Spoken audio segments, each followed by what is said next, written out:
শুভ সকাল সবাইকে স্বাগত জানাচ্ছি অর্থনীতি বারোটার নতুন এপিসোডে। আমরা আজকে এসেছি ইরান যুদ্ধ এবং তার সম্পর্কে কথা বলতে, এবং ইরান যুদ্ধ কিভাবে বাংলাদেশের অর্থনীতিকে সংকটে ফেলছে কিংবা ফেলতে পারে সেই বিষয়টি আমরা আপনাদের সামনে আলোকপাত করতে চাই। আমার সাথে আছেন তৌকির আজিজ, জ্যোতির রহমান, রুশদ ফরিদী, আসিফ খান এবং মারিহা। আমাদের সাথে সংযুক্ত হবেন ফাহিম মাসরুর। আপনারা সবাই জানেন অর্থনীতির বারোটা একটি ইকোনমিক পডকাস্ট, যেখানে আমরা সমসাময়িক বিষয়ে অর্থনীতির বিষয়গুলো নিয়ে আলোচনা করি এবং সেই প্রসঙ্গে বাংলাদেশের বর্তমান পরিস্থিতিগুলো আমরা তুলে ধরার চেষ্টা করি, এবং আমরা খুব অবজেক্টিভলি বোঝানোর চেষ্টা করি যে বাংলাদেশের সিচুয়েশনটা কি এবং বাংলাদেশ কি করতে পারে এই প্রেক্ষাপটে দাঁড়িয়ে। তো ইরান যুদ্ধ আসলে পুরো বিশ্বকেই একটি প্রচন্ড রকমের অস্থিরতার মধ্যে ঠেলে দিয়েছে, এটা আমরা সবাই দেখতে পাচ্ছি। Markets have collapsed across the countries, এটাও আমরা দেখেছি। অয়েল প্রাইস বাড়ছে না কমছে, কি হচ্ছে আমরা জানি না। হরমুজ প্রণালী অলরেডি বন্ধ। Insurance prices R up for vessels. Trump ঘোষণা দিয়েছে সে সব আপনার ভেসেলকে প্রোটেকশন দিবে। অনেক কিছু ঘটছে। তো এরকম একটা ওভারওয়েলমিং সিচুয়েশনে আমরা কোথায় দাঁড়িয়ে? আমরা দেখতে পাচ্ছি যে পেট্রোল পাম্পের সামনে গাড়ির লাইন, সবাই তা তেল মজুত করার চেষ্টা করছে। সরকার আবার বলছে যে 10 লিটারের বেশি তেল দিবে না প্রতিদিন। The effect has started. তো এই সময়ে আমরা কি করতে পারি? আমরা কি আসলে প্যানিকড হব? এটা আরো ঈদের বাজার। আমরা এর আগের এপিসোডে বলেছি ঈদের সালামি কত আসছে বাংলাদেশের জন্য, এটা একটা বড় ব্যাপার। সে বিষয়গুলো নিয়ে আমরা আলোকপাত করব। তো প্রথমে আমি যাচ্ছি তৌকির আজিজের কাছে। Toukir, you are in the North America and so is Asif Khan. Both of you are following it very closely from the heart of North America.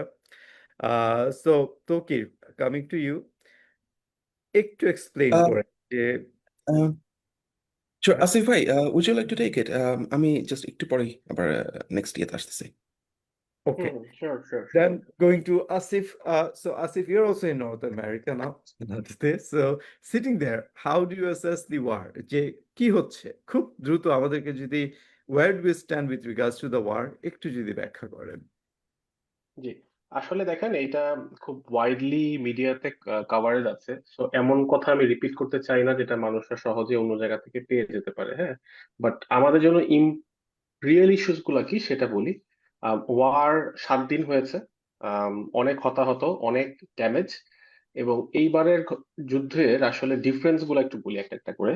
একটা হচ্ছে যে প্রাথমিক যেই প্ল্যান নিয়ে আমেরিকা আগাচ্ছিল যে খুব কুইক একটা রেজলিউশন হয়ে যাবে, যে ক্ষেত্রে গ্লোবাল ইকোনমিতে ইম্প্যাক্ট কম থাকবে, দেখা গেছে যে সেই টাইম লাইনটা খুব কনসিস্টেন্টলি এবং কুইকলি চেঞ্জ হয়ে গেছে। প্রথমে এটা 2-3 দিন, তারপর 2-1 সপ্তাহ, এবং রিসেন্টলি পিট হেগসেট আপনার সেপ্টেম্বরের কথা বলছে। সো ক্লিয়ারলি হচ্ছে গিয়ে যে আপনার this can turn out to be a long run war.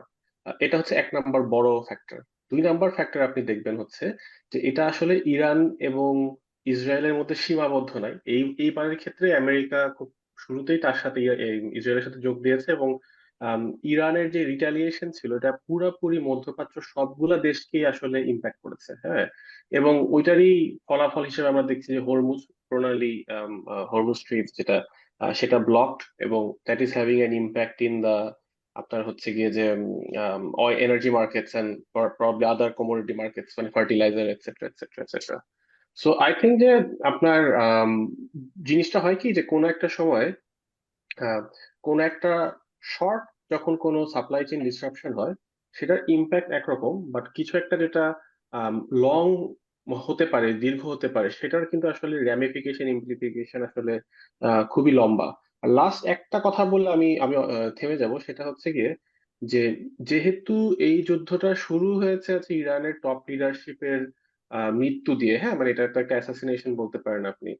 সেই ক্ষেত্রে একটা বড় প্রশ্ন চলে আসে যে আজকে যদি আমরা ওয়ারটাকে থামাতে চাই, যেটাকে আমরা বলি অফ র্যাম্প বা কোনো একটা প্রসেসের মাধ্যমে আমরা একটা সিজ ফায়ার চাই, সেটা আসলে কিভাবে হবে, ওটার আসলে পোটেনশিয়াল আদৌ ওটা কি সম্ভব কিনা, আর সেটাই কিন্তু বেশ প্রশ্নবিদ্ধ। কেউ কিন্তু খুব ক্লিয়ারলি বলতে পারছে না যে সেই আম, যুদ্ধটাকে আমি এখন ইউএস যদি চাই যে থামাতে চাই, ও কি বললেই হবে যে আমি না থামাই দিলাম তোমরা থামাও, নাকি ইট মানে already wheels are in motion for things beyond control. In fact, just to add last part, সেটা হচ্ছে যে আপনি দেখবেন যে Hezbollah has joined, so there are other countries that have joined. Bahrain almost civil war যেহেতু Shia majority country, so government is Sunni but Bahrain Shia মানে people আর কি। এবং তার উপর আমরা শুনছি যে কার্দিশ গ্রুপ গুলাকে ইউএস ইসরায়েল ক্যান ইউজ, তো a lot of uncertainty।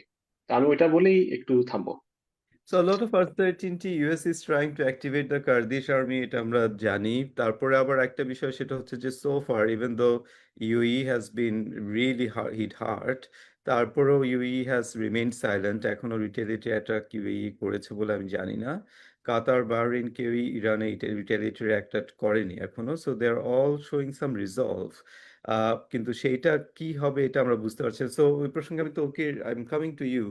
So, how you are assessing the war situation? Asif বলছে এটা সেপ্টেম্বর পর্যন্ত যেতে পারে। What are the situation analysis? এখন যদি শেষ হয়, 1 মাস যদি লাগে, সেপ্টেম্বর পর্যন্ত যদি যায়। সো এই কোয়েশ্চেনটা আমি যখন অ্যান্সার করা ট্রাই করি, আমি ইউজুয়ালি, আপনি এটা প্রবলি জানেন যে আমি নর্মালি বেটিং মার্কেট বা পলি মার্কেট একটা চোখ রাখি অলওয়েজ, হ্যাঁ। তো ওইদিকে যদি আপনি দেখেন যে এই মোমেন্টে মোটামুটি নেক্সট 1 মাসের মধ্যে যে ওয়ার থামবে না, এটা মোটামুটি সবাই শিওর, ওটা নিয়ে কোনো কোয়েশ্চেন নেই। এবং there is a high chance যে নেক্সট 6 মাসের মতো থামবে না, এবং কেউই আসলে জানে না এটা কখন থামবে, এবং কারোই তো কোনো কিছু কন্ট্রোলে নাই। সো এটা খুবই ভলাটাইল সিচুয়েশন। আর আসিফ ভাই যেটা বলছে ওটার মধ্যে আমি উপর একটু পিগি ব্যাক করবো যে আমেরিকানরা মোটামুটি ধরতে পারতেছে যে they need boots on the ground, but they don't want their boots on the ground. So যার জন্য they are trying to have the Kurdish military there. তো এবং খালি তাই না, ওরা আবার আজারবাইজান থেকে আরেকটা ফ্রন্ট ওই সাইড থেকে খোলার চেষ্টা করতেছে। তো মানে ইরানকে যেন ওরা যেন ফোকাস করতে না পারে এই জিসিসি বা গালফের এই সাইডে, so they are trying to open different fronts on different sides. এখন আপনি জিসিসির দিকে যদি তাকান, যে ওদেরও তো একটা kind of they are getting hit really hard, কিন্তু ওরা যে এখানে রিটালিয়েট করবে, ওইখানে they have way more to lose than Iran. কারণ এই টাইপের ইকোনমিগুলো যেগুলো, এগুলো এক্সট্রিমলি লেভারেজ খালি আপনার ফাইন্যান্সিয়ালি লেভারেজ নেই। এবং আপনি যদি দুবাইয়ের দিকে তাকান, এখানে ওদের 80% 90% এক্সপ্যাট পপুলেশন।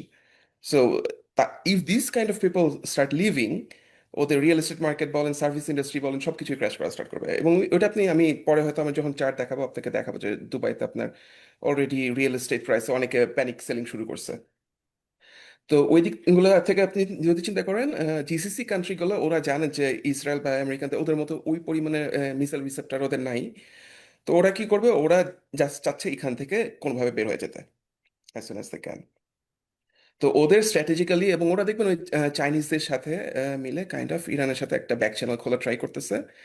ওরা নিজেদের মধ্যে করে নিজেরাই নেগোশিয়েট করতেছে। এবং আমেরিকা থেকে আমি আজকে একটা নিউজ দেখলাম যে আহ, চাইনিজদের সাথে এই নেগোসিয়েশনের এটার একটা পার্ট হিসেবেই হয়তো বা ওরা আমেরিকার থেকে ওদের যে ইনভেস্টমেন্ট গুলো এটা ফিরে আনতেছে। এটা সত্য মিথ্যা কে জানে, বাট শিওর এটা একটা পসিবিলিটি যদি ওরা So ওটা you ইয়ে করে you are থাকে। okay, you are saying that GCA countries are opening a new channel of yeah, with China? Definitely possible, ওরা তো রিচ আউট করছেই। এবং আমি আমি যতটুকু জানি দের ওয়াজ ওয়ান এনার্জি প্ল্যান্ট, কি বল, ক্রুড অয়েল অথবা রিফাইনারি হবে, অথবা এটা চাইনিজ এবং সৌদি জয়েন্ট ভেঞ্চার ছিল, ওইটাকে ইরানকে স্পেয়ার করতে বলা হয়েছে, এবং ওটা ওরা স্পেয়ার করছে। তো this things are happening. So also what we are then therefore seeing, a new geopolitical war order is already in place. So America, GCA countries are already trying to reduce dependency on America and create more ties with China.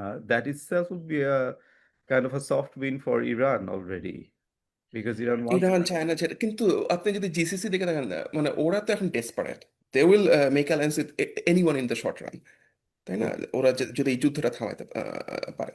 আচ্ছা। তো এবং ওদের আপনি ইকোনমির যদি আপনি দেখেন, আমি হয়তো সামনে একটা চার্ট দেখাবো, অল দিস জিসিসি কান্ট্রিজ ওদের অ্যানুয়াল বাজেটের 60 থেকে 80% আসে হয় অয়েল অ্যান্ড গ্যাস অথবা ট্যুরিজম থেকে।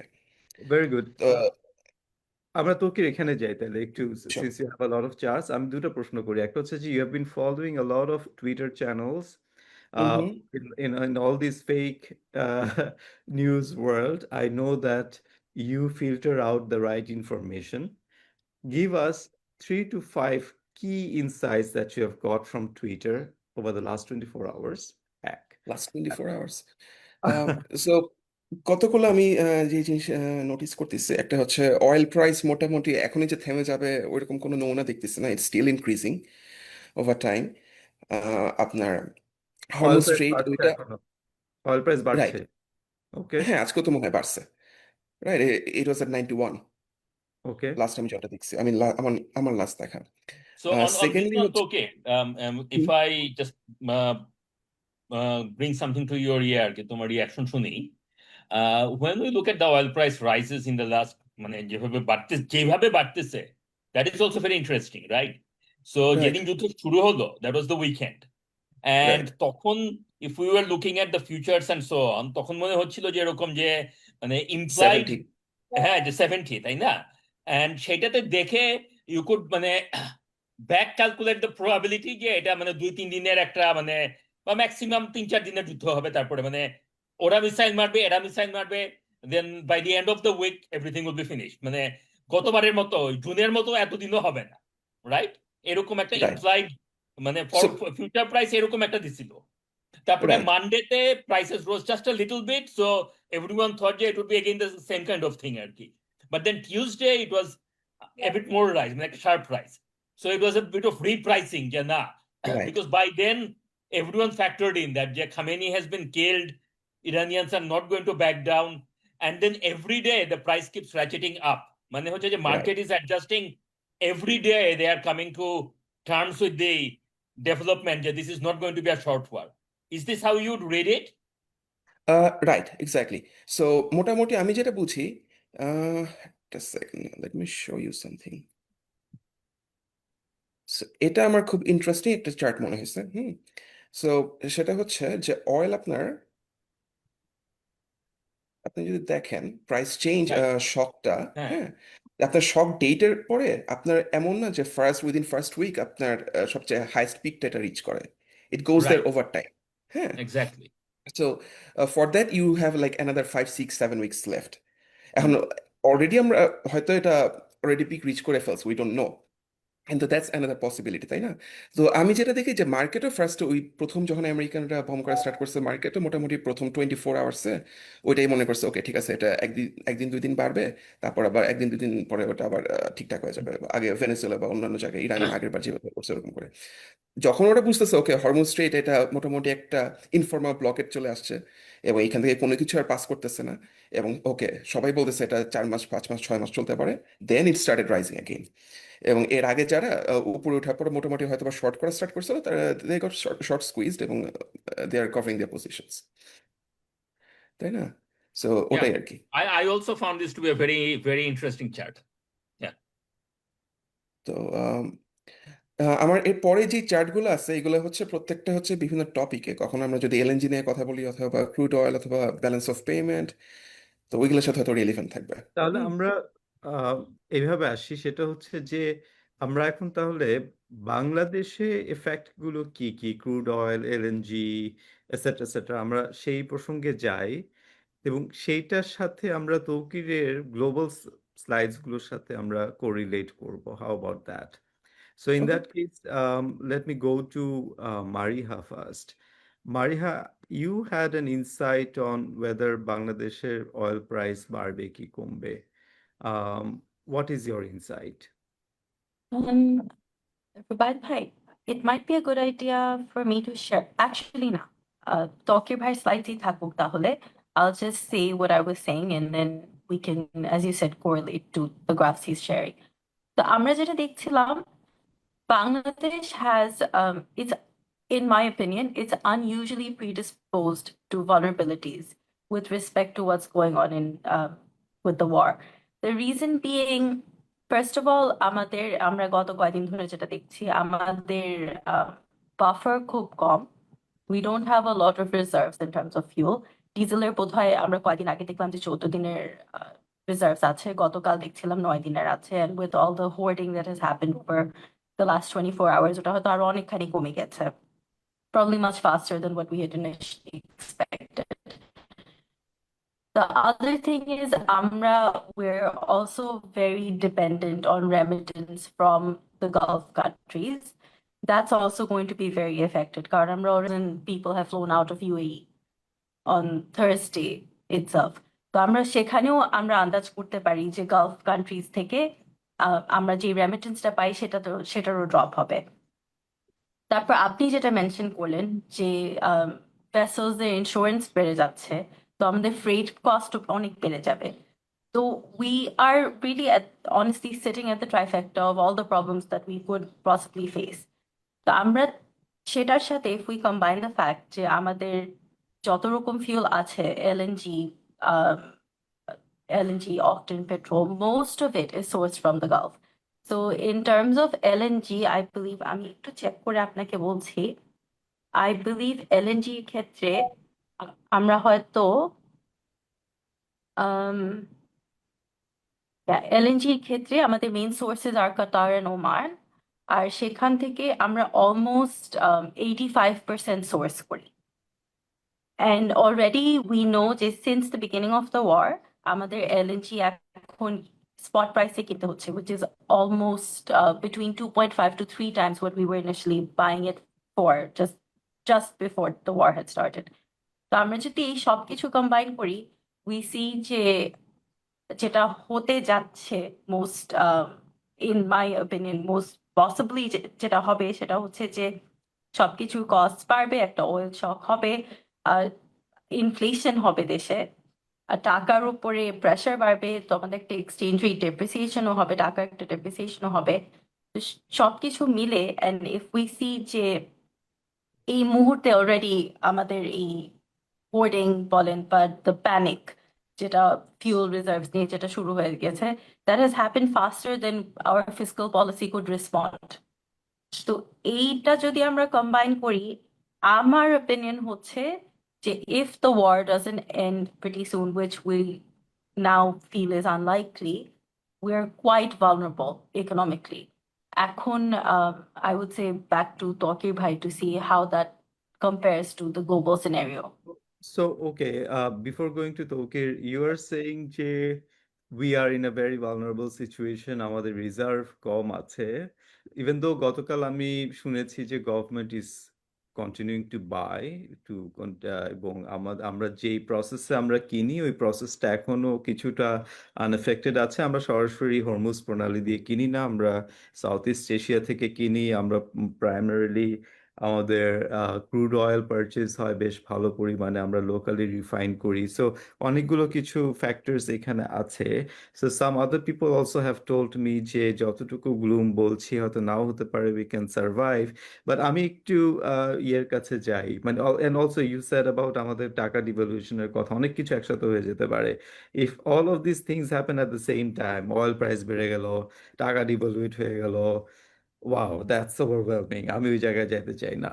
ফাহিম ভাই, কামিং টু ইউ, আপনি কিভাবে অ্যাসেস করছেন from your side, business people, politician, যাদের সাথে কথা বলছেন, government, what is your reading of the situation in Bangladesh?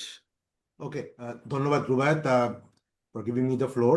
আমি আসলে একটু পরে জয়েন করেছি, আসিফের প্রেজেন্টেশনে দেখছিলাম, আসিফের কথা শুনলাম পরে, তাই পুরো কিছু বললো। আচ্ছা, আমি আসলে গ্লোবাল পার্সপেক্টিভে যাবো না, আমি ধরে নিচ্ছি সিচুয়েশন এখনই কি আছে, it may actually worsen in next few weeks.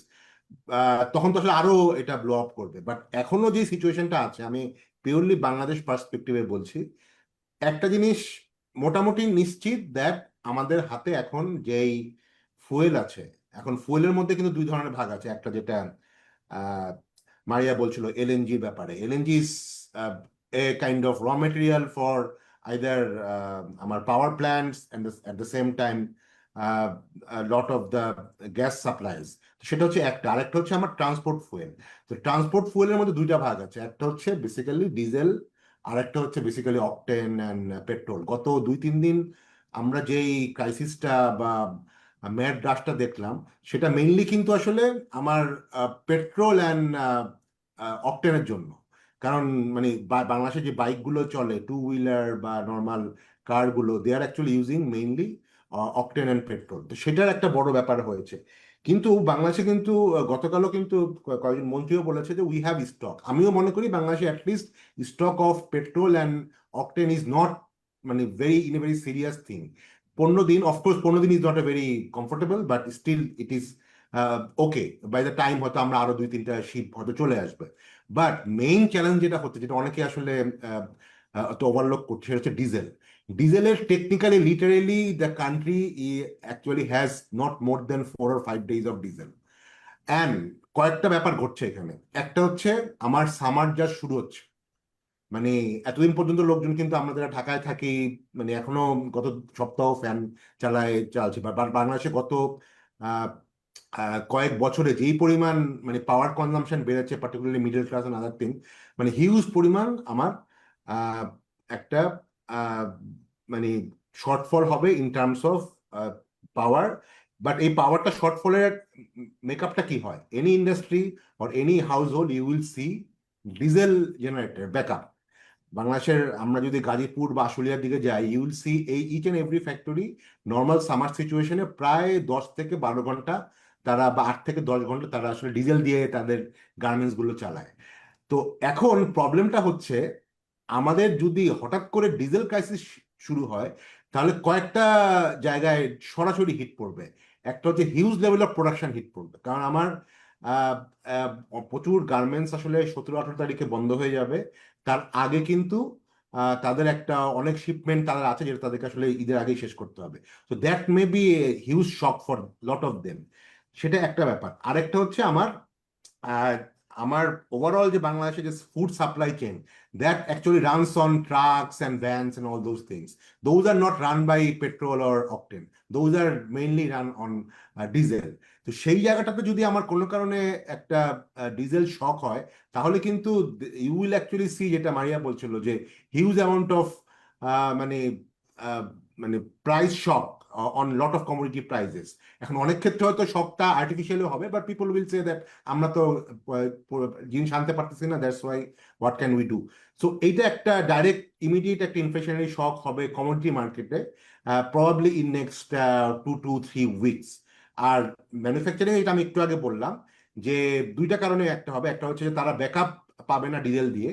আরেকটা হচ্ছে আমার যেহেতু আমার এলএনজি সাপ্লাই কমে যাচ্ছে, অলরেডি কমে গেছে সিগনিফিকেন্টলি, যে সকল ম্যানুফ্যাকচারিং সরাসরি গ্যাস ইউজ করে as for their power, like lot of operation like boiler, তারপরে ডাইং বা এইসবের জন্য তারা কিন্তু ইলেকট্রিসিটি ইউজ করে না, সরাসরি গ্যাস ইউজ করে। ওই গ্যাসটা আসলে এলএনজি বা ন্যাচারাল গ্যাস সাপ্লাই থেকে। তো সেটাও একটা ডাইরেক্ট ম্যানুফ্যাকচারিং ইম্প্যাক্ট করবে। So this is going to be serious issue, particularly for our major আমাদের আরএমজি এক্সপোর্টের জন্য। আচ্ছা, এখন আমি একটু রেমিটেন্সের দিকে যাই। মানে অলরেডি তাইকুর অনেক বললো যে প্রচুর মিডল ইস্টে অনেক ধরনের ইকোনমিক শক হচ্ছে, রিয়েল ইস্টেট আর আদার থিং, যেখানে আমাদের এমপ্লয়িরা কাজ করে। বাট সেটার ইম্প্যাক্ট কিন্তু অলরেডি আমরা দেখছি যে আমাদের প্রচুর ফ্লাইট ক্যান্সেল হচ্ছে, যারা বিদেশ যাওয়ার কথা ছিল তারা কিন্তু এখন ওই টাকাটা পাঠাবেন, এবং ওই ক্ষেত্রেও প্রচুর হোটেল টোটেলগুলো দোজ আর এমটি, এবং বাংলাদেশে প্রচুর লেবাররা কাজ করে। কনস্ট্রাকশন আমি বাদে দিলাম, মেইনলি সার্ভিস সেক্টরে প্রচুর মিডল, পার্টিকুলারলি দুবাই এবং সৌদিতে। সৌদি হয়তো অত ইম্প্যাক্ট হয় নাই, Dubai is very much impacted. সেই জায়গাটা থেকে আমার একটা বড় ধরনের রেমিটেন্স শক কিন্তু আসবে। এখন আমি যদি শেষ করছি এটা, আমরা যদি দেখি গত আই উড সে 24 months, বাংলাদেশে কিন্তু মানে we have been very lucky যে কোনো সময় আমার এক্সপোর্টটা ভালো থাকে, তখন আমার রেমিটেন্স খারাপ থাকে। আবার অনেক সময় রেমিটেন্সটার গ্রোথ ভালো থাকে, এক্সপোর্টটা খারাপ থাকে। মানে দুইটার মধ্যে একটা না একটা আমাদেরকে কিন্তু আসলে সাপোর্ট দিয়ে রেখেছে। আমি I would not say only 24 months, probably last মানে 3 to 4 years। But this is the time যেখানে আসলে দুইটাই কিন্তু আসলে এফেক্টেড হওয়ার সম্ভাবনা আছে। মাইন্ড ইট, বাংলাদেশে কিন্তু এক্সপোর্ট, ম্যানুফ্যাকচারিং এক্সপোর্ট কিন্তু গত 6 মাসে, July to December, has not been great. It almost flat, probably 1-2% degrowth হয়েছে। তো এবং এই ডিগ্রোথটা যদি কন্টিনিউ করে, at the same time there is a remittance shock, এই টুইন শক কিন্তু will actually hit directly the reserve thing. And we all know about the Bangladesh Bank issue and all those things. There are a lot of like mismanagement and all those things. So সেই জায়গাটাতে আসলে আমরা কিভাবে ইকোনমিটা handle করব, that is going to be serious issue. আর particularly on a human level, I think this Eid is going to be a kind of different Eid altogether because Bangladesh থেকে ঢাকা থেকে বা মেট্রো সিটিগুলি থেকে প্রায় like 20 million people will go out. আমাদের সেখানে transport cost বাড়বে, huge হয়তো ব্যাকলগ হতে পারে। তো সেই জায়গাটা একটা বড় একটা হিউম্যান কস্ট ডাইরেক্টলি আমরা দেখতে পাচ্ছি আগামী 1 থেকে 2 সপ্তাহ। Economic cost will actually drag along at least for next 1 to 2 quarters. That's what I think. So আমি এখানে শেষ করছি। Thank you so much, Fahim. So, quickly to summarize, আপনি মূলত যেটা বলতে চাচ্ছেন যে diesel shock would be the primary shock এই মুহূর্তে, 4 days of diesel stock, এটা যদি quickly replenish না করা যায়, there will be a huge impact on RMG, তাদের ঈদের আগে সাপ্লাই দিতে হবে, সেটা affected হতে পারে, সেটা affected হলে RMG salary payment affected হবে, which is a huge labor shock. আপনি এটাও বলছেন যে আপনার যেহেতু ডিজেলের উপরে transports, logistics chole, logistics supply chains will be affected, price will be affected, therefore, at both farm gate and also at the consumer market. তারপর আবার যেটা বলছেন যে এইটার জন্য মোবিলিটি এফেক্টেড হতে পারে, যদি আপনার পিপল ঈদের আগে যে বাড়িতে ফিরে যায় সেটা যদি এফেক্টেড হয়, তাহলে that's also an impact. But underlying all of this, যে বাংলাদেশের ইকোনমির, কনজিউমার ইকোনমির একটা বড় অংশ কিন্তু ঈদের বাজার, যেটা হচ্ছে আগামী অ্যাকচুয়ালি এই 2 সপ্তাহে এটা পিক করে। সো এই 2 সপ্তাহ আসলে কি হয় এটাও তাহলে একটু দেখার বিষয়, বিকজ বেতন বোনাস এগুলো যদি এফেক্টেড হয়ে যায়, অস্টেরিটি মেজার্স যদি কোম্পানির এগুলি হয়তো রুবাত এগুলি হয়তো হবে না, because we already know that last 3-4 দিন আগেই গভর্নমেন্ট বাংলাদেশ ব্যাংক কিন্তু গার্মেন্টস কোম্পানিগুলোকে লেবারদের স্যালারি দেওয়ার জন্য they have given a loan, এবং খুব significant amount of loan. So I don't think that garments like wage will be an issue, এবং হয়তো ঈদ শপিংটার ক্ষেত্রে অত বড় ইম্প্যাক্ট পড়ার কথা না। But I'm talking about much more kind of a post-Eid than pre-Eid. তো একটা বড় ইম্পর্টেন্ট বিষয় যেটা আপনি বললেন যে জেনারেলি রেমিটেন্স ডিপ্রেশন আর আপনার এক্সপোর্ট ডিপ্রেশন একই সাথে হয় না, এইবার এই দুইটাই একই সাথে হওয়ার সুযোগ আছে। That's a big point, so let's take that point. আমি তাহলে এখন একটু জ্যোতি রহমান এবং রুশদ ফরিদি আপনাদের কাছে যাব। প্রথমে আমি একটু রুশদ ফরিদির কাছে যাই। তো রুশদ ফরিদি, আপনি কিভাবে ম্যাক্রো পার্সপেক্টিভটাকে অ্যাসেস করছেন? ফাহিম ভাই যেভাবে বললো সেটাকে আরেকটু ইলাবোরেট করেন।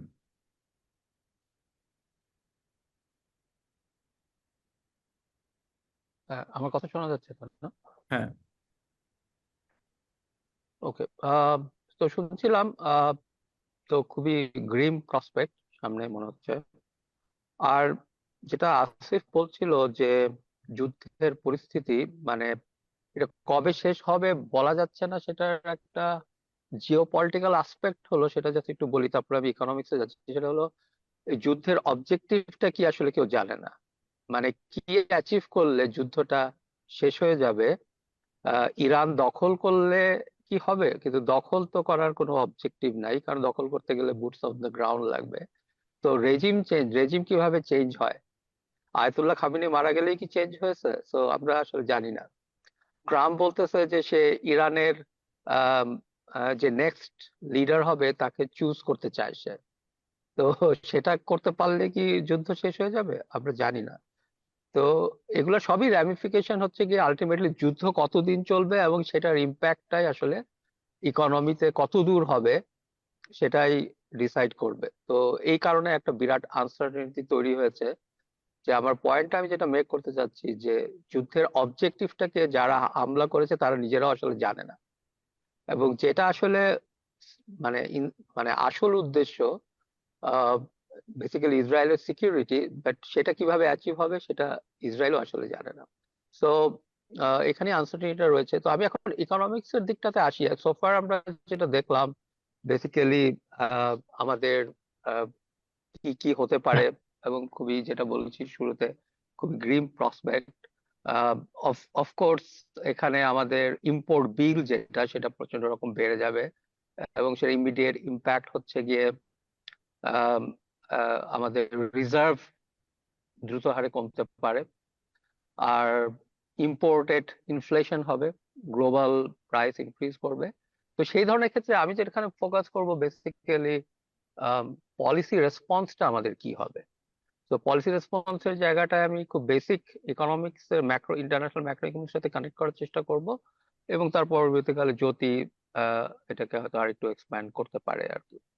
তো আমি জাস্ট যেটা করব সেটা হলো যে আমাদের যে ইমিডিয়েট এক্সপেরিয়েন্স সেটা হলো যে ইউক্রেন রাশিয়া ওয়ার যেটা 2022-তে হয়েছিল, সেটাতে আমরা সেটা কিন্তু মাচ লেসার ডেঞ্জার ছিল কম্পেয়ার টু দিস, বিকজ ওটা আমাদের একটু দূরবর্তী জায়গা, আহ, এবং সেই তুলনায় মিডল ইস্ট যেখানে আমাদের রেমিটেন্স যেখানে ডিপেন্ডেন্ট, এবং যেটা এখন মাছ মোর ওয়াইডার দিকে যাচ্ছে, তো সেই তুলনায় ওটা কিন্তু মানে একটু লেসার ডেঞ্জার ছিল। তারপরে ওটা আমরা সিরিয়াসলি মিসহ্যান্ডেল করেছিলাম।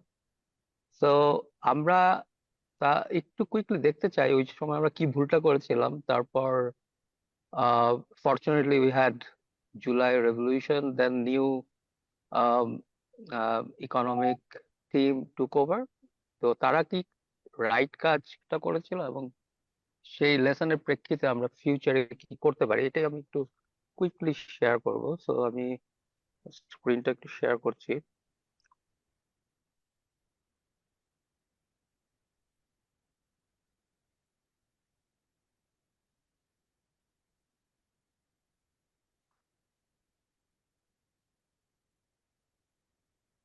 আমার স্ক্রিনটা কি দেখা যাচ্ছে?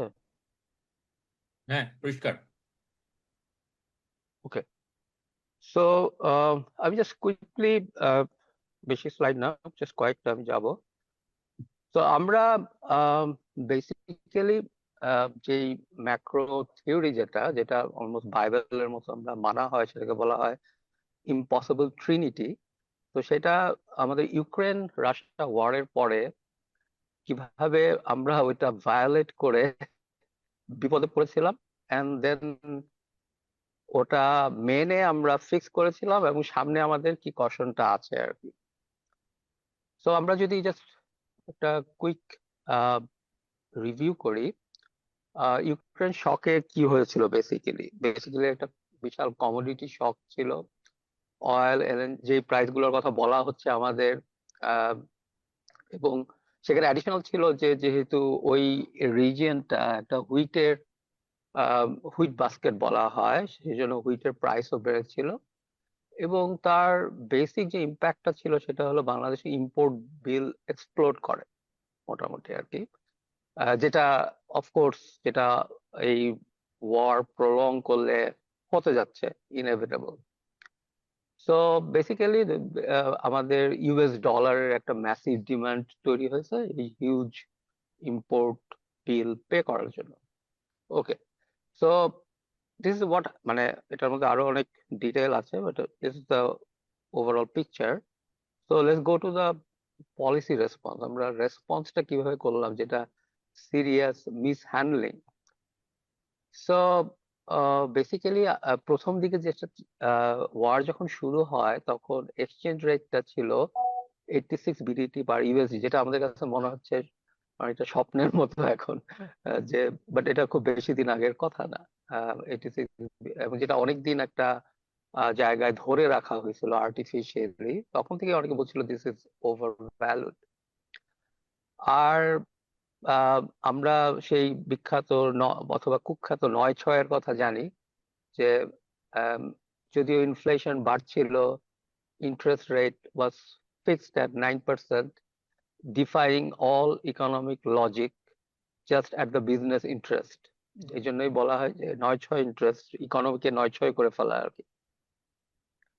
আর এবং তার যে পরিণতিটা হলো সেটা হলো যে massive reduction in foreign reserve, 48 billion থেকে 20 বিলিয়নে নেমেছে, এবং তারপরে আম, আরো মানে অ্যাকচুয়ালি আরো হয়তো কমে আর কি, just to defend that rate. যদিও ইভেন্চুয়ালি আস্তে আস্তে রেটটা বাড়তে থাকে, না বাড়িয়ে উপায় ছিল না। তো এটা আসলে কেন হলো, এটা আমরা সেই international macro economic very basic থিওরির সাথে যদি কানেক্ট করি, যেটাকে বলা হয় ইম্পসিবল ট্রিনিটি, সেটা হলো যে তিনটা জিনিস। ফিক্সড এক্সচেঞ্জ রেট গভর্নমেন্ট চাইলে রাখতে পারে, আহ, সেই সাথে ফ্রি ক্যাপিটাল ফ্লো রাখার একটা অপশন আছে, আর ইন্ডিপেন্ডেন্ট মনিটারি পলিসি। এই তিনটা একসাথে মেনটেন করা সম্ভব না, এটাকেই বলা হয় ইম্পসিবল ট্রিনিটি। তো যে কোনো দুইটা চুজ করতে হবে, যে কোনো দুইটা চুজ করতে হবে। সো ওই হাসিনা রেজিমে 9/6 ইকোনমির সময়ে তখন আসলে কি ঘটেছিল, তারা ইনিশিয়ালি ফিক্স এক্সচেঞ্জ রেটটা ধরে রাখতে চেয়েছে। তারা বিভিন্ন ধরনের ফ্রি ক্যাপিটাল ফ্লোটা বন্ধ করতে চেয়েছে, বাট সেটা তো কখনো বন্ধ হয়নি। তারা বিভিন্ন ক্যাপ দিয়েছে যে এত বেশি ডলার যেতে পারবে না, কিন্তু ক্যাপিটাল কিন্তু ফ্লো হচ্ছিলই, right? So in that case আপনি যদি যে কোনো দুটো আপনাকে রাখতে হয়, তারা যেটা করেছিল তারা ফিক্স এক্সচেঞ্জটা রেখেছে, তারা ফ্রি ক্যাপিটাল ফ্লো লেগেছে, কিন্তু তারা যেটা করেছে মানিটারি পলিসিকে ইন্ডিপেন্ডেন্ট হতে দেয় নাই। তারা চুজ করছে উপরের দুটো, কিন্তু ইন্ডিপেন্ডেন্ট কোনো মানিটারি পলিসি ছিল না। কারণ ইন্ডিপেন্ডেন্ট মানিটারি পলিসি থাকলে সেই মুহূর্তে আহ, তখন ইন্টারেস্ট রেটটা অবশ্যই বাড়তো, কিন্তু তারা সেটা 9%-এ ফিক্স রেখেছে। তো যার ফলে যেটা হয়েছে যে অনলি অপশন কি ছিল, কারেন্সি ডিফেন্ড করা। কারেন্সি ডিফেন্ড করতে গেলে obviously you have to sell a lot of dollar.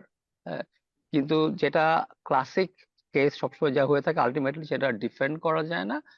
At some point you have to let go. এবং তারপর আমরা দেখেছি যে কারেন্সি বাড়তে বাড়তে 130, 35, 40-এও একসময় চলে গিয়েছিল। সো দ্যাট ওয়াজ মানে ভেরি ক্লাসিক একটা example of how to mishandle economy আমরা এখানে দেখেছি। তো জুলাইয়ের পরে যখন নতুন আহ, আমরা টিম পেলাম বাংলাদেশ ব্যাংকে, তিনি এগেইন আমি এর আগেও বলেছি যে তিনি কোনো ম্যাজিক বুলেট নিয়ে আসেন নাই, তিনি জাস্ট ভেরি বেসিক প্রিন্সিপাল ইকোনমিক্সে ফলো করেছেন, এবং তিনি সেই ইম্পসিবল ট্রিনিটিটাকে রেসপেক্ট করেছেন, দ্যাটস ইট। তো সেখানে কি হলো, এগেইন আমরা যদি এটার মধ্যে চাই, তো আমি জানি যে আমি যদি ইন্ডিপেন্ডেন্ট মনিটারি পলিসি এবং ফ্রি ক্যাপিটাল ফ্লো রাখি, I can't have fix exchange rate. তো exchange rate was actually floated, তাই না? সো বেসিক্যালি কি স্যাক্রিফাইসটা করা হলো, ফিক্স পেগটাকে অ্যাবান্ডন করে দেওয়া হলো, টাকা স্টার্টেড টু ফ্লোট। এবং আহ, তাতে লাভটা কি হলো, তাতে লাভটা হলো যে যখন আপনি একটাকে অ্যাবান্ডন করছেন, বাকি দুটো আপনি পাচ্ছেন। কিন্তু বাকি দুটো ফ্রি ক্যাপিটাল ফ্লো আগে কম বেশি ছিল, তখনও তাই, এটা চেঞ্জ হয় না, কিন্তু মনিটারি পলিসি বিকাম ইন্ডিপেন্ডেন্ট। হ্যাঁ, তো সেই 9/6 ইন্টারেস্ট রেটে আর থাকলো না, ইন্টারেস্ট রেট অ্যাগ্রেসিভলি বাড়ানো হলো টু কমব্যাট ইনফ্লেশন। আর এর ফলে কি হলো, এর ফলে বেসিক্যালি যেটা হলো যে আর যেহেতু আমাকে এখন এক্সচেঞ্জ রেটকে ডিফেন্ড করতে হচ্ছে না, তখন কি হলো, ওই ডলার ড্রেনটা আস্তে আস্তে কমতে লাগলো, ক্যাপিটাল ফ্লাইটটা কমে এলো। যেহেতু ইন্টারেস্ট রেট যখন বাড়ে, আমরা ক্যাপিটাল ফ্লাইটটাও আস্তে আস্তে কমতে থাকে। এবং আলটিমেটলি যেটা সবচেয়ে বেশি ইম্পর্টেন্ট যেটা হয়, যখন দেখা যায় যে একটা দেশ তার বেসিক ইকোনমিক প্রুডেন্ট মেজার গুলো নিচ্ছে, ইকোনমির উপরেও কনফিডেন্সটা তখন ফিরে আসে। ইনফ্যাক্ট কোনো একটা প্রফেশনাল ইকোনমিস্টকে যদি কেউ টেক ওভার করতে দেখে একটা বাংলাদেশ ব্যাংকের সেন্ট্রাল ব্যাংকের উপরে, তখনই কিন্তু একটা কনফিডেন্স চলে আসে, যেটাও কিন্তু খুব একটা খুব ছোটখাটো ব্যাপার না। ইনফ্যাক্ট এটা one of the most important ব্যাপার, এবং যে কারণে আমরা আসলে বাংলাদেশ ব্যাংকের গভর্নরের নতুন নিয়োগ নিয়ে এত চিন্তিত বা এত হইচই হয়েছে।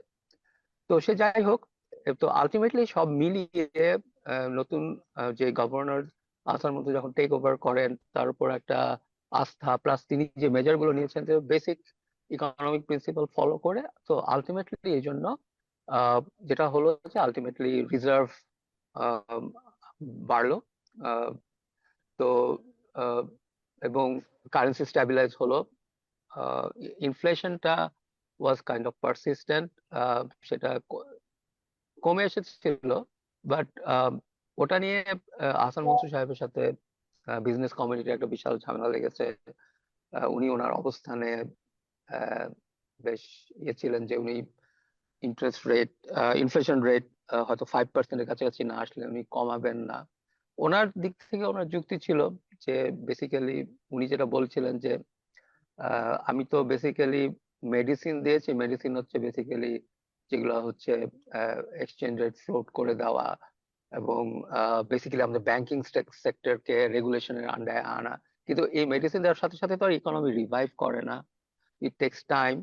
তো সেই ওনার মতে সেই টাইমটা রিকভার করার, রোগী পুরোপুরি সুস্থ এখনো হয়ে ওঠে না, এখনই যদি আমি ইন্টারেস্ট রেট কমানো শুরু করি তাহলে হয়তো সেটা ঠিক হবে না। যাই হোক, এটা নিয়ে তর্ক বিতর্ক হতে পারে। তো বেসিক্যালি ওভারঅল হচ্ছে গিয়ে দ্যাট ওয়াজ দ্য সিচুয়েশন, যেগুলোতে basic economic principle, macro economic principle follow করেই আসলে জিনিসটা ইকোনমিটাকে ঠিক করে আনা হয়েছিল। তো এখন আমরা দেখতেছি যে যেটা বলছিলাম, ইরান ওয়ার কনটেক্সট, যেখানে ডেঞ্জার গুলো, এই ওয়ার যদি কালকে শেষ হয়ে যায় কোনো চিন্তা কিছু নাই, কিন্তু ওয়ার কালকে শেষ হওয়ার কোনো সম্ভাবনা নেই। আমি শুরুতে যেটা বললাম যে ভেরি আনসার্টেন, এবং এটা লম্বা সময় ধরে যাওয়ার আহ অবশ্যই একটা বিশাল সম্ভাবনা আছে। তো সেক্ষেত্রে আসলে কি করা উচিত এবং কি করা উচিত না। আচ্ছা, তো এগেইন আমরা একটু ডুজ এন্ড ডোন্টসটাকে শেষ অংশের জন্য রাখি। হ্যাঁ, কারণ সবাইকে আচ্ছা, করা হবে, সো আমরা একটু ঘুরে আসি। তো জ্যোতি রহমান, আপনার চমৎকার একটা প্রেজেন্টেশন দিলেন about, let's say, learning from the Ukraine war and what we were doing to manage. So এই কনটেক্সটে একটু আপনার কাছে আসি আমি। রশিদ ফরিদ যদি একটু শেয়ারিংটা বন্ধ করতেন। তো আম, সেই ক্ষেত্রে জ্যোতি রহমান, এখন পর্যন্ত ফাহিম মাসরুর, আসিফ খান তৌকির এবং মারিয়ার যে অ্যাসেসমেন্ট এবং রুশদ ফরিদির যে assessment from the Ukraine war, where do we stand? আপনার মতে, what are the 5 key areas of challenges for Bangladesh এই মুহূর্তে from macro perspective? Okay, so I thought that Amio actually would look at some history and share some charts and see যে আমরা এই history থেকে কি শিখতে পারি।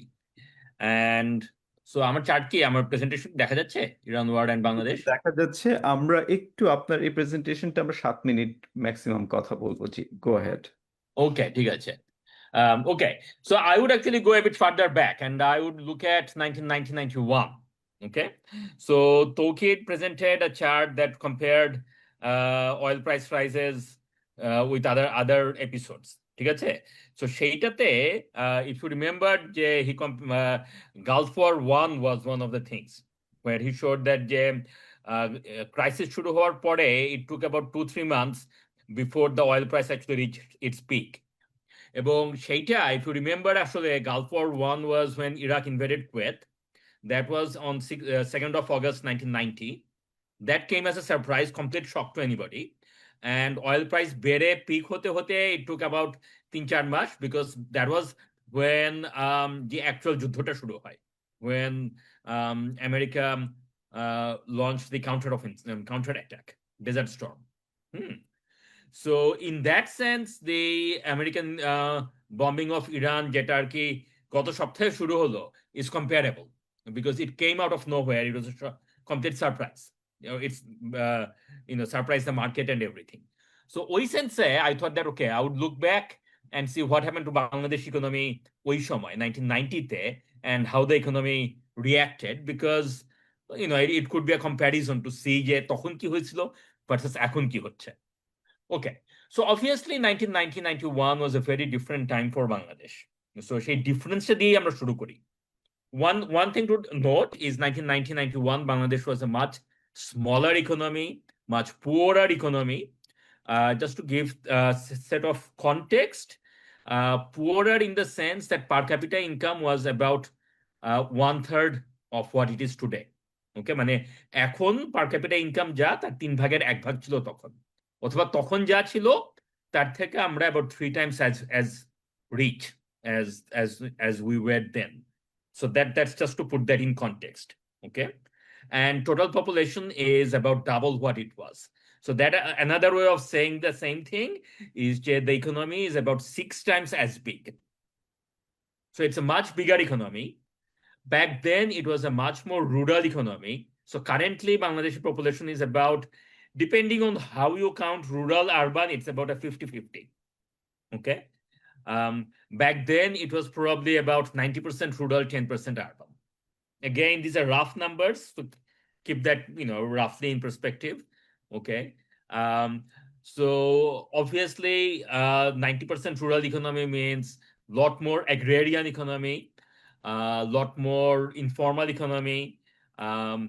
So obviously, a lot less connected with the world economy. So all of those things, sort of are obvious. ঠিক আছে? So global shocks obviously mattered a lot less. তারপরেও the fact is that the global economy, oil shock or the Gulf War shock still had a big impact on economic growth. Okay, 1990 economy was growing at 5.9%. 1991 it slowed down to around 3%. Okay, so there was a growth slowdown, sharp slowdown in GDP growth. Okay, আচ্ছা, interesting thing হচ্ছে যে 1990-র আগে বাংলাদেশে already 1989-এ Bangladesh got on a structural adjustment package with the IMF and World Bank. So Bangladesh was already on a IMF World Bank program. তার কারণটা হচ্ছে যে 87-88-এ Bangladesh had a massive set of flood. ওই ফ্লাডের পরে Bangladesh was already experiencing significant fiscal problems. It was already experiencing significant international payments problems. Already reserve chilo na, already chilo ar ki balance of payment problem chilo, fiscal deficit problems chilo. So already Bangladesh's structural reform adjustment package, fiscal adjustment package, eguli onek kichui chilo. Okay, so Bangladesh was already taking some of these difficult reforms. So, for example, আমরা তো সবাই জানি যে Saifur Rahman was instrumental in fiscal reform in 1991 by bringing in value-added tax and so on, and he is well, recognized as the pioneer of fundamental reforms to Bangladesh economy. যেটা আসলে আমরা অনেকে জানি না, সেটা হচ্ছে যে the big improvement or single biggest improvement in our tax take actually came in 1989 to 1990, before Saifur Rahman. It actually happened under the Ershad regime, and the finance minister at that time was somebody called Wahidul Haq.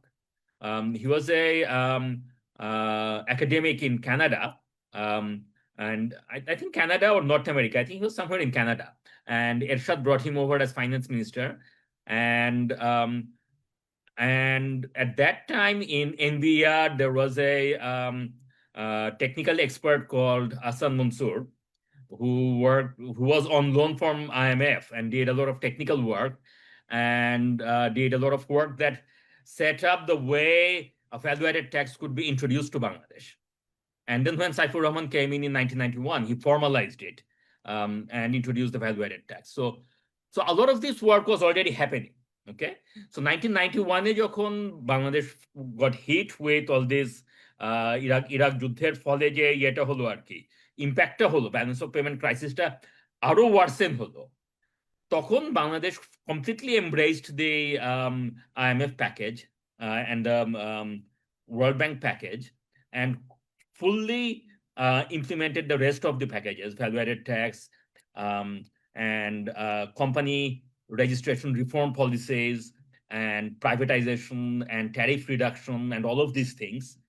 And the result was a very swift recovery. Current account deficit narrowed and went by 1992. Current account deficit was very close to zero.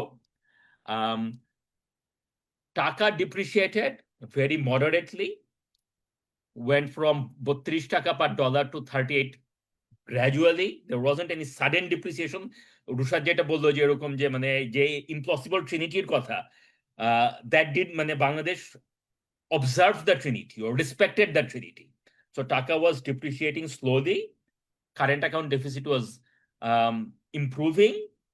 Okay, GDP growth rebounded, and look at what happened to inflation. It was coming down. and it came down to 6% by 1992. Okay, so there was a oil price shock. There was a big shock. The BNP government came in, inheriting a massive shock and already inheriting a big crisis, and had a package, and it respected the package and implemented it. And by the second year of its office, it was reaping the benefit. In contrast, last few years of Awami League regime, we know what happened. We don't want to go into the Neutroi economy and all of that. Rushad talked about this, so I'll just show you the chart. This is the Neutroi chart. Okay, real interest rates were negative. Okay, the 9% হচ্ছে borrowing rate, inflation is higher than that, so real borrowing rate is actually negative. You can borrow and inflation is higher than that, so the real cost of your loan is less than zero. What happened to Taka? Taka depreciation was close to 40%, which is closer to Sri Lankan rupee and Pakistan rupee between February 22 and June 2024. At that time, most of the other currencies also depreciated. So Indian rupee, Indonesian rupiah, Vietnamese and Thai currency, Filipino peso, they all depreciated around 10%. So Ukraine যুদ্ধের পরে মোটামুটি সব দেশে আশেপাশে সব দেশেরই currency ডিপ্রিশিয়েট করছে, but all the other currencies depreciated around 10%. Taka depreciated close to 40%, even though we also lost half of our reserves. So আমরা এদিকেও লস করছি, ওদিকেও লস করছি. So we completely disregarded the trilemma and we lost everything. So this is what we should not do. We should not attempt to have any of these import restrictions, parallel exchange rates, negative real interest rates. These don't work. So আমরা কি করতে পারি, আমাদের কি করা উচিত, মানে the takeaway what we should do. আচ্ছা, সো So রহমান, যেহেতু আমরা we এখন want to pause here. আমরা already we are moving on to কি করতে পারি। আচ্ছা, okay, so maybe I'll not say কি করতে পারি, but the things that we want to keep, যে what we don't know. One thing I would just say is that what we don't know, unlike last time, Ukraine যুদ্ধের পরে একটা জিনিস হয়েছিল যেটা আমরা জানি না যে এবার হবে কিনা। After the Ukraine war, one thing that happened was that US dollar appreciated. Okay, and this is a very important issue to remember. Usually when there is global crisis or global uncertainty, and I don't know if Tokid has a chart for this, but I don't, which is that traditionally whenever there has been a situation like this, inflation or global crisis, US dollar appreciates. Okay, because US dollar has been the currency of safe reserve. This time might be different. This is an important point to note. That is because of the peculiarities of the US president and US administration. Okay, so যদি historical pattern holds, then you would expect US interest rates to go up, because in US inflation has been above Fed target, and therefore high oil prices should mean US inflation should be higher, which means that US interest rates should be higher, and therefore US inflation should be higher, and therefore US interest rates should go up and US dollar should appreciate, and therefore we should face depreciation pressure. Everybody should face depreciation pressure against US dollar. That should be the norm. এখন এই জিনিসটা হবে কিনা we don't know, because we are not in Kansas anymore. So quickly, আমার মনে হয় Tauqir has a point. আমাদের আর 10 minute আছে সময়। কুইকলি তৌকির, এই প্রশ্নটা যে ইউএস ডলার কি অ্যাপ্রিসিয়েট করছে না ডিপ্রিসিয়েট করছে এই সিচুয়েশনে?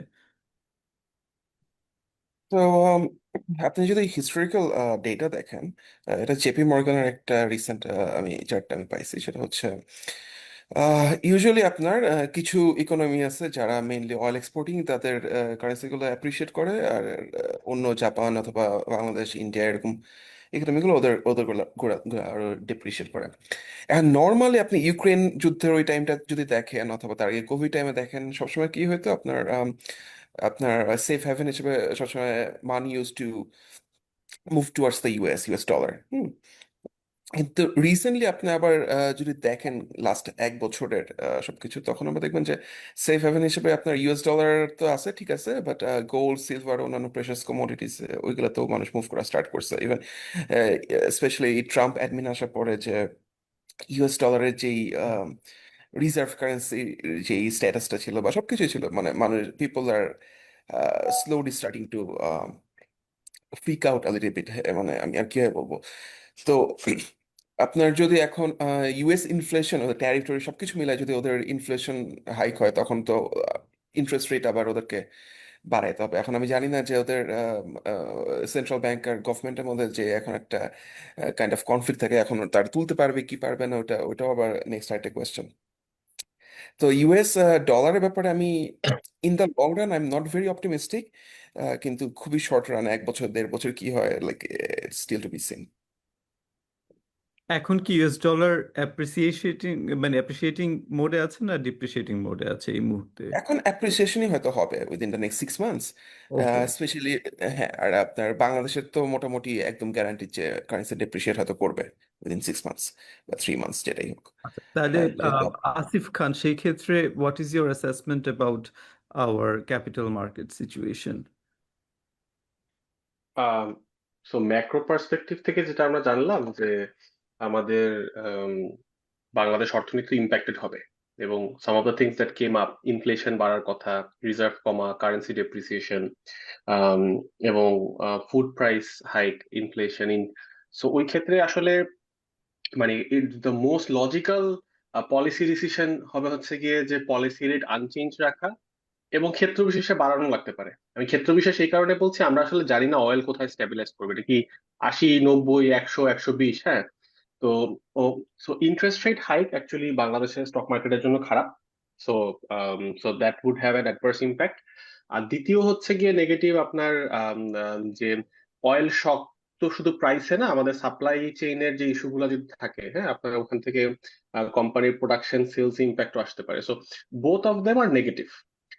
Only one point I want to highlight, ওটা হচ্ছে গিয়ে যে আপনি যদি বাংলাদেশের শেয়ার বাজার দীর্ঘদিন ট্র্যাক করেন, তত 10-15 বছর আসলে স্টক মার্কেট অত রিটার্ন দেয় নাই। তো আমাদের স্টার্টিং ভ্যালুয়েশন মাল্টিপল অনেক কম। স্টকস আর what we call very cheap. আপনি যদি এটা পাকিস্তানের সাথে কম্পেয়ার করেন, শ্রীলঙ্কার সাথে কম্পেয়ার করেন, সেই মার্কেট গুলোতে অনেক অনেক বড় র্যালি হয়ে গেছে। US market as well, recently Korean market, হ্যাঁ। তো যেহেতু স্টার্টিং ভ্যালুয়েশন চিপ, সেই ক্ষেত্রে আপনার যেই ফান্ডামেন্টাল যেই ফেয়ার প্রাইসের ফেয়ার ভ্যালু যে চেঞ্জটা আসার কথা, সেটা খুব হয়তো সিগনিফিক্যান্ট নাও হতে পারে, বাট ডিরেকশনালি নেগেটিভ, সেটা আপনাকে বলতে পারি। Very good. আমরা তাহলে খুব কুইকলি যদি বাংলাদেশ মার্কেটের এফেক্টস গুলোকে তাহলে এখন সামারাইজ করি, তাহলে একে একে জড়ে যাই সবার কাছে 1 মিনিট করে। So again Toukir Aziz, so for you Bangladesh মার্কেটের ইমিডিয়েট এফেক্ট কি কি? 1, 2, 3।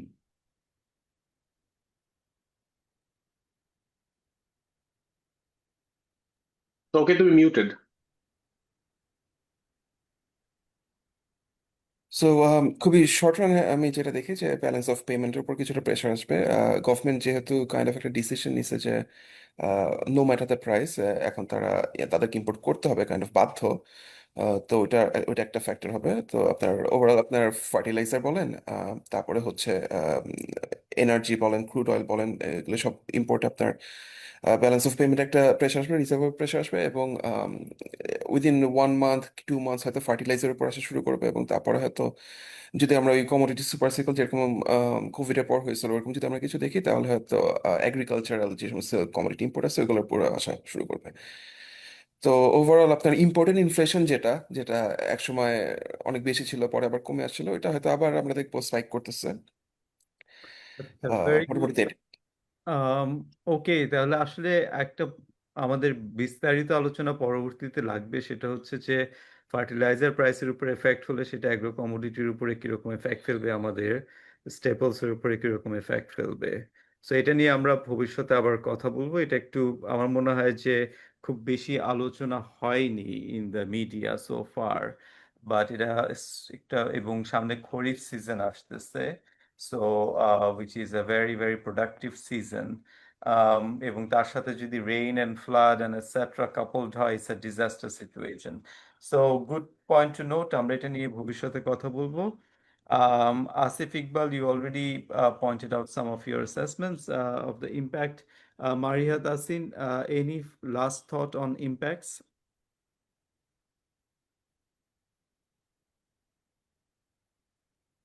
Amar, no last thoughts, just going back to something that Asif Bhai was talking about.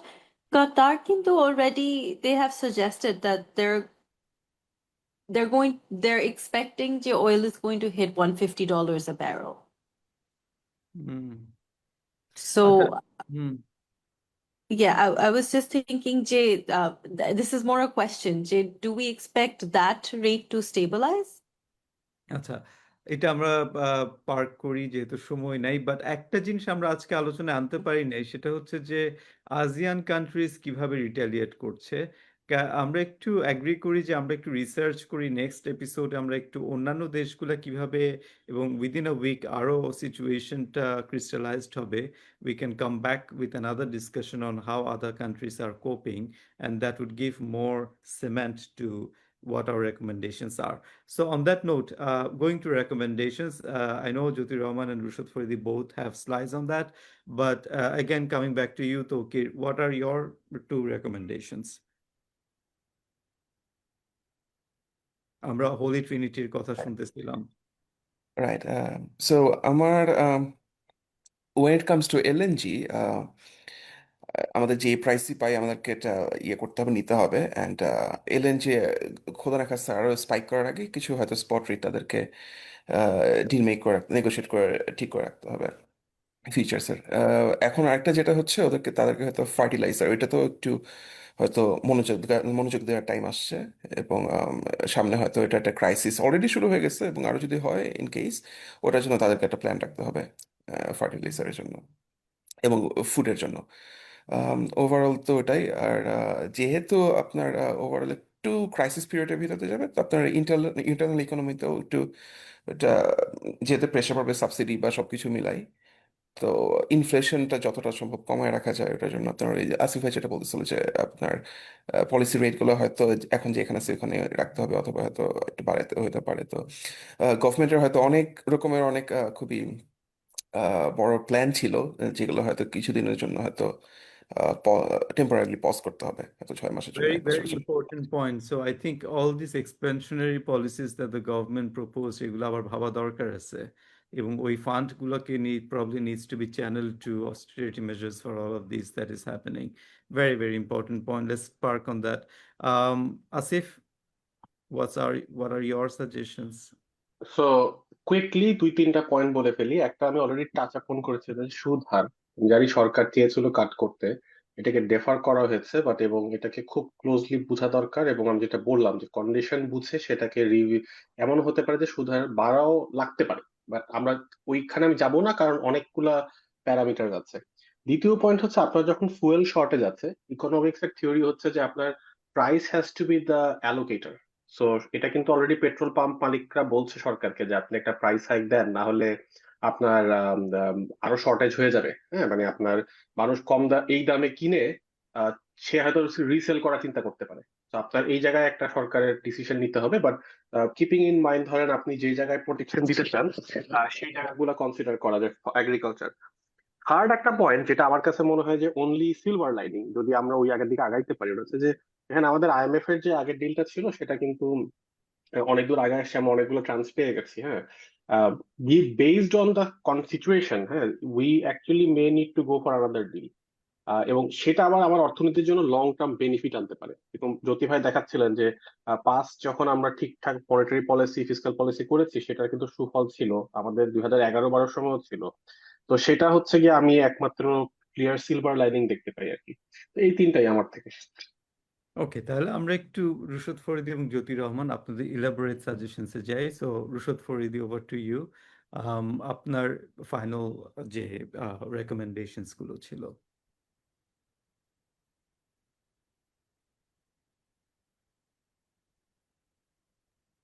Muted আছেন। এখন শোনা যাচ্ছে? তো যেটা বলছিলাম যে আসিফ যেটা বলছিল যে প্রাইস যখন বাড়ে বাংলাদেশে একটা ইকোনমিক একটা থট প্রসেসের মধ্যে একটা সিরিয়াস গন্ডগোল আছে, যেটা আমরা অনেক বছর ধরে দিচ্ছি, যে মার্কেট প্রাইস কন্ট্রোল করার চেষ্টা করা, যেটা আসলে কখনো কাজ করে না। তো এখন যেটা হতে পারে, সরকার একটা পপুলিস্ট ভাব দেখানোর জন্য জিনিসপত্রের দাম বাড়তে গেলে সেটাকে হয়তো আর্টিফিশিয়ালি কন্ট্রোল করার চেষ্টা করতে পারে। তাতে আসলে কোনো লাভ হবে না, জিনিসপত্রের দাম বাড়বেই। তো তাতে যেটা হবে যে একটা ডিসরাপশন তৈরি হবে। সেটা না করে আমার কাছে মনে হয় যে, but at the same time আমাদের মাথায় রাখতে হবে যে যারা নিম্ন আয়ের মানুষ তারা তো সাফার করবে, তাদের কি করতে হবে। তো আপনি প্রাইস বাড়তে দেন মার্কেটের নিয়মে, বাট যারা নিম্ন আয়ের তাদেরকে টার্গেটেড সাবসিডি দেন, তাদেরকে সোশ্যাল সেফটি নেটের আওতায় নিয়ে আসেন। সেটা হচ্ছে মাচ বেটার পলিসি। আচ্ছা, এরপরে আসি এখন ওভারঅল সিনারিও নিয়ে, যেটা নিয়ে আমি কথা বলছিলাম। আহ, যে প্রথমে আমাদের বুঝতে হবে যে এই এই যে সিচুয়েশনটা, এটা সিগনিফিক্যান্টলি মানে ডিজাস্ট্রাস কম্পেয়ার টু আদার শক যেগুলো আমাদের হয়েছে। এটা পটেনশিয়াল আছে এটার, তাই না? কারণ আমি যদি জাস্ট ইমিডিয়েট ইউক্রেন ওয়ারের কথার সাথে কম্পেয়ার করি, সেখানে আমাদের এক্সপোর্ট আর্নিং বা রেমিটেন্সের উপর খুব ডিরেক্ট ইম্প্যাক্ট কিন্তু ছিল না। যেটা এক্সপোর্ট আর্নিং এর উপর এখানে যে ইম্প্যাক্টটা হতে পারে সেটা হলো basically huge increase in shipping cost, maritime insurance increase বেড়ে যাওয়া। ওগুলাতে কস্ট এত ট্রিমেন্ডাস বেড়ে যাবে যে একটা কম্পিটিটিভনেস আমাদের হারাতে পারে, অথবা বিরাট লস হতে পারে। আর যেটা হলো রেমিটেন্সের উপরে তো ডিরেক্ট ইম্প্যাক্ট, তাই না? তো এগুলো চিন্তা করে আমার কাছে মনে হয় যে আমাদের 100 গুণ বেশি এখন সতর্ক থাকতে হবে in terms of policy making A. Of course সেই আমাদের যে ইম্পসিবল ট্রিনিটি যেটা কথা আমি বলেছিলাম, অবশ্যই এটা টু দা লেটার আমাদের ফলো করতে হবে। আর যেটা বলছিলাম যে কিন্তু আমরা যেই সিগন্যাল গুলো পেয়েছি এটাতে সংখ্যাটা আরো অনেক বেড়ে যাচ্ছে। আমরা আমাদের ইকোনমির যে লিডিং এ যে নাম্বার 1 পার্সন, আমি বাংলাদেশ ব্যাংকের গভর্নরকে নাম্বার 1 পার্সনই বলবো। আহ, তিনি কি আমাদের ওই ইকোনমিক্স এর বেসিক জিনিস ফলো করবেন, নাকি তিনি কোনো এজেন্ডা ফলো করবেন, বা কোনো গোষ্ঠীর স্বার্থ ফলো করে? কারণ আমরা শুনতেছি যে ইন্টারেস্ট রেট কমাতে হবে এই ধরনের অনেক দাবি বিজনেসের কাছ থেকে শুনছি। এখন তারা কমপ্লিটলি ইকোনমির লজিক ডিফাই করে বেসিক করে কি সেদিকে যাবেন বা না যাবেন, কমপ্লিটলি ওটার উপর ডিপেন্ড করছে যে আমরা এই পুরো জিনিসটা কিভাবে ম্যানেজ করব। কারণ একটু এদিক ওদিক হয়ে গেলে ওই ওই তিনটা জিনিসের মধ্যে, এক্সচেঞ্জ রেট, ইন্টারেস্ট রেট, আর হচ্ছে আমাদের যে ক্যাপিটাল ফ্লো এর কথা বাদ দিলাম, কিন্তু আসিফ যেটা বললো যে ইন্টারেস্ট রেটটা অবশ্যই আমার ধারণা ধারণা না, এটা সবাই বুঝতেছে যে ইউ হ্যাভ টু ইভেনচুয়ালি কমানোর কোনো উপায় নেই। বিজনেস যতই হাউকাউ করুক বা যাই কিছু করুক, এই সিচুয়েশনে কমানোর মতো কোনো পরিস্থিতি নেই। এবং আসলে এটা পুরোপুরি সম্ভাবনা যে ইন্টারেস্ট রেট বাড়াতে হতে পারে, এবং সেটা প্রবল মানে বিজনেস কমিউনিটির কাছে সেটা খুব একটা পপুলার হবে না, সেটা আমরা জানি। কিন্তু এই আহ, এই আনপপুলার সিদ্ধান্তগুলো এবং স্ট্রিক্ট ভাবে নেওয়া, এই বাট যেগুলো হচ্ছে রিজনেবল ইকোনমিক প্রিন্সিপাল মেনে চলে, সেটা নেওয়ার ক্ষমতা এই সরকারের কতটুকু আছে, এবং সেই ইন্ডিপেন্ডেন্সটা সেন্ট্রাল ব্যাংক কতটুকু দেওয়া হবে, এটার উপর আমার ধারণা অনেকখানি ডিপেন্ড করছে যে আমরা আগামী দিনগুলোকে কিভাবে সামলাতে পারবো। ধন্যবাদ। জি, ধন্যবাদ। Jyoti Rahman, over to you for your last slide. Thank you. আমি রুশাদের সাথে এবং অন্যরা সবাই আপনারা যা যা বলেছেন সবকিছুর সাথেই একমত করছি। আহ, রুশাদ বললেন যে ক্যাপিটাল ফ্লোটা বাদ দিলাম, আমি ক্যাপিটাল ফ্লোটা বাদ দিচ্ছি না, ক্যাপিটাল ফ্লোটাকেও ধরে রাখছি। I will just say that যে আমাদের কনটেক্সটে ক্যাপিটাল ফ্লোটা হচ্ছে রেমিটেন্স। ওকে, আমাদের তো আর capital market account fully open না, সো এমন না যে মানে বিদেশিরা আমাদেরকে আর কি আমাদের স্টক মার্কেটে সরাসরি টাকা ইনভেস্ট করছে, ওই ওই সেন্সে না। But what happens in our context, capital flow is remittances coming in, or remittances coming in through balance of payment, or it's coming in through hundi channel. হ্যাঁ, so in that sense যে remittance যদি formal channel এ না আসে, that's a very bad outcome for us. So remittance is also very important মানে আর কি, so that's মানে it's perfectly very important আর কি। আচ্ছা, আমার মতে আমাদের কি করা উচিত? সো আই সিনথেসাইজিং যেটা আসিফ জ্যোতি আর রহমান, রুশাদ আমরা বললেন, স্লাইড দেখতে পাচ্ছি না এখনো। আমরা দেখতে পাচ্ছি না এখনো। সরি, ওকে, আমরা আমরা কি একটু দেখতে পাচ্ছি? হুম। Let's try again.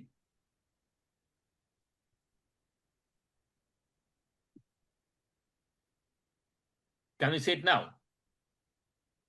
হ্যাঁ, এখন দেখতে পাচ্ছি। হ্যাঁ, আচ্ছা, ওকে। সো সিনথেসাইজিং রুশাদ আর আসিফ খান যেটা বললেন সেটা ইয়ে করে আর কি, যে I would let monetary policy handle the external sector and financial market stability. Okay, so ওই ট্রিনিটি নিয়ে যে কথা হচ্ছে, ট্রাইলেমা নিয়ে যে কথা হচ্ছে, let the monetary policy do its job and focus on those.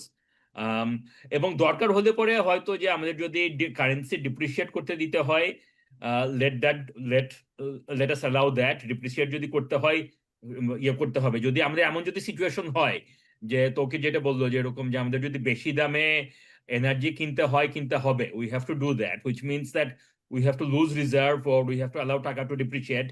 সেটা করতে হলে করতে হবে, we have to live through that. Fine, let's do that. হ্যাঁ, আচ্ছা। And as a result of that, যদি জিনিসপত্রের দাম বাড়ে, সেটাও we have to accept that pain. কিন্তু আমাদের গরিব মানুষকে ভুলে গেলে চলবে না। So we have to provide for them as well, and that's where the fiscal policy comes in. Okay, so fiscal policy has to be very carefully recalibrated. It cannot be expansionary, because fiscal policy যদি expansionary হয়, তাহলে that also again adds to price pressure. So what that basically means is that we have to recalibrate fiscal policy. অনেক কিছু হয়তো আমাদেরকে অস্টেরিটি করতে হবে, অনেক কিছু কাট করতে হবে, অথবা অনেক প্রোগ্রাম হয়তো বাদ দিতে হবে, so that we can find the fiscal space, যাতে করে আমরা গরিব মানুষদের, যারা দ্রব্যমূল্য বাড়ার জন্য, কস্ট অফ লিভিং বাড়ছে দেখে যাদের সাফারিংস হচ্ছে, তাদের সাফারিংটা অ্যালিভিয়েট আমরা করতে পারি। ওকে, সো দিস মিনস দ্যাট যে government machinery, yes it is a নতুন গভর্নমেন্ট, হ্যাঁ, তাদের নতুন মন্ত্রীদেরকে তাদের দপ্তর চিনতেই হয়তো সময় লাগতে হচ্ছে আর কি, but notwithstanding all of those things, they really need to recalibrate their thinking. তাদের অনেক কিছু প্রমিস ছিল, তারা অনেক কিছু চিন্তা ভাবনা করে আসছিল, but this is there is that old saying that যে মানে sort of events happen, and then therefore you have everybody has a plan until you get hit in the face.